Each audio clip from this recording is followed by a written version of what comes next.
Déconnecté, interview, deuxième. Bienvenue tout le monde dans ce 4e épisode des coulisses du court-métrage de Déconnecté. C'est le premier projet de Vidal. Il fallait qu'il ait quelqu'un pour lui expliquer un peu comment se déroule un projet, qu'est-ce qu'il faut faire, dans quel ordre, etc. Et c'est comme ça qu'on a réussi à monter tout ce projet au final, quoi. On a fait ça, on va pas se mentir, à deux. À partir de demain, du coup, on commence les journées de répétition pour voir comment les acteurs jouent entre eux, tout simplement. Et puis, en fait, c'est déjà le tournage. Je stresse. Voilà, donc là, tout était en place. On avait réussi à tout organiser. La pré-production était terminée. Donc maintenant, il était l'heure de tourner. Sur le projet Déconnecté, j'étais régisseur principal. Alors un régisseur principal, en vrai, il gère un peu la logistique sur un tournage. Pour le tournage, on a d'abord commencé sur le fond vert. Donc ça concerne tous les effets spéciaux que vous voyez lorsque Jimmy est dans sa chambre et qu'il swipe sur son écran géant qui est sur son mur. On s'est retrouvé avec une équipe qui n'avait jamais fait ça, on était sur un fond vert de presque 25 mètres carrés. C'est pas un vrai écran, c'est un fond vert qu'on a créé nous-mêmes. Big up AliEx qui nous a prêté gratuitement son fond vert et on a donc pu tourner tous les effets spéciaux du film. On était une trentaine, une quarantaine et personne n'avait fait un truc aussi gros de sa vie. Mon boulot dessus, voilà, c'est ça, c'est de dire à Vidal, voilà, t'as tes acteurs, tu les gardes, ils font leur projet et moi je m'occupais de tout ce qu'il y a derrière. Le côté humain, etc., faire plein de rencontres. C'était vraiment cool de voir du monde, de rencontrer plein de gens. D'ailleurs, ça m'a ouvert plein de portes par la suite, donc je remercie énormément Vidal pour ça. Ensuite, la semaine d'après, on a tourné au Unite Club chez Ginette. Inutile de vous dire qu'on était complètement décédés H24. Donc bref, chez Ginette, on a tourné vraiment toutes les scènes avec les avatars et tout ce qui se passe dans le monde virtuel de Jimmy. Action! Merci. C'est la dernière mise à jour. Souvent, le tournage, il se finissait vers 20h, 21h. Très souvent, on faisait des afters après.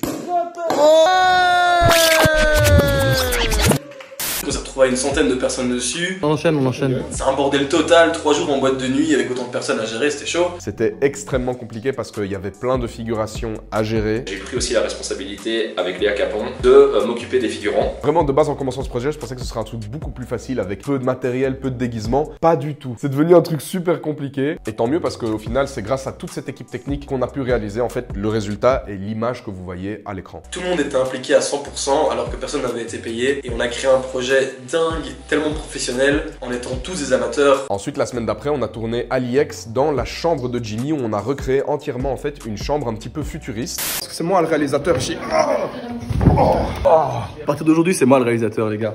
Et du coup, AliEx, on a tourné toutes les scènes qui se passent dans la chambre de Jimmy et ce sont les scènes qui se passent dans la vraie vie. On a complètement recréé la chambre de Jimmy avec notre propre décor. Et d'ailleurs, big up à moi-même pour avoir scié complètement l'arrière d'un frigo.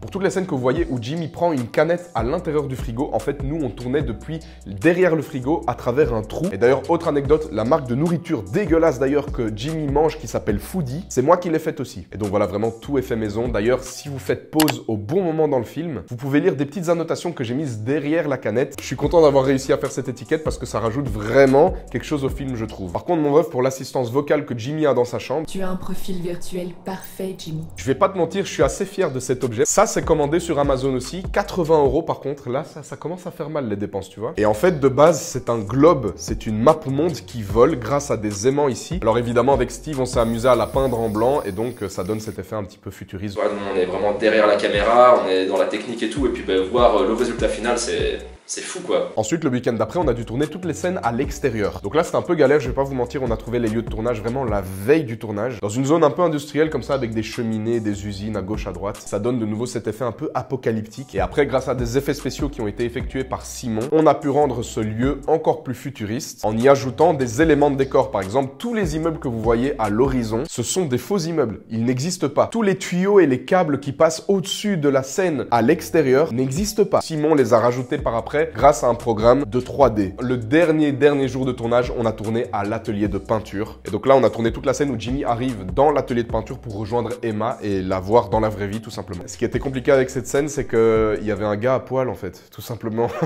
Donc c'était un peu une scène compliquée parce qu'on devait quand même tourner avec un gars. Voilà, il avait le sgeg galère, quoi. Qu'est-ce que tu veux que je te dise de plus? Et à la fin du tournage, d'ailleurs, le dernier jour, il m'a teint les cheveux en bleu. Je me rappelle qu'au final, on a fait beaucoup de conneries ensemble. Les 9/10 du temps, on travaillait à mort. Et voilà, merci d'avoir regardé cette série de vlogs. J'espère que ça vous a plu, j'espère que ça vous a apporté des informations supplémentaires. Si vous avez des questions en plus, vous pouvez toujours me les mettre dans les commentaires. J'espère bien sûr que ce projet vous a plu. Bref, en tout cas, tout ce que vous me dites, ça me motive à déjà faire un prochain projet. Je vais pas vous mentir. Un tout grand merci à Vidal pour cette expérience, un tout grand merci à l'équipe qui était présente sur ce projet.